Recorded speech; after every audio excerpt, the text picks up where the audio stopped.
রাজধানীর উত্তরায় দিয়াবাড়িতে বিমান বাহিনী প্রশিক্ষণ বিমান বিধ্বস্ত হয়ে পাইলট সহ এখনো পর্যন্ত ২৭ জনের মৃত্যুর খবর পাওয়া গেছে। এর মধ্যে ঢাকা সিএমএইচে ১৪ জন, জাতীয় বার্ন ইনস্টিটিউটে ৯ জন, ঢাকা মেডিকেলে ১ জন, উত্তরা লুবানা জেনারেল হাসপাতালে ২ জন এবং উত্তরা আধুনিক হাসপাতালে একজনের চিকিৎসাধীন অবস্থায় মৃত্যু হয়েছে। নিহতদের মধ্যে ২৫ জনই শিশু। এছাড়া এসব হাসপাতাল সহ রাজধানীর অন্যান্য হাসপাতালে এখনো ৭৮ জন চিকিৎসাধীন বলে জানিয়েছেন জাতীয় বার্ন প্লাস্টিক সার্জারি ইনস্টিটিউটের প্রধান অধ্যাপক ডাক্তার মোহাম্মদ সাইদুর রহমান।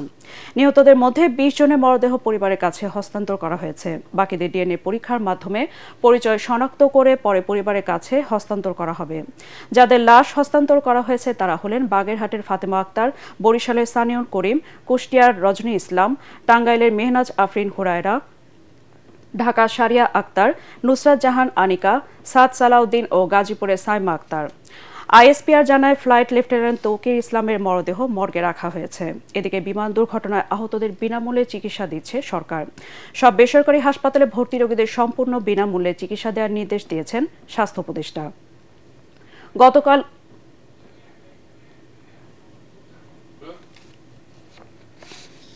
গতকাল উত্তরার মাইলস্টোন স্কুল অ্যান্ড কলেজের একটি ভবনের উপর আছড়ে পড়ে বিমান বাহিনীর একটি প্রশিক্ষণ যুদ্ধবিমান। সঙ্গে সঙ্গে বিমান ও স্কুল ভবনটিতে আগুন ধরে যায়। ওই ভবনে বহু স্কুল শিক্ষার্থী ছিল, যাদের বেশিরভাগই হতাহত হয়েছে।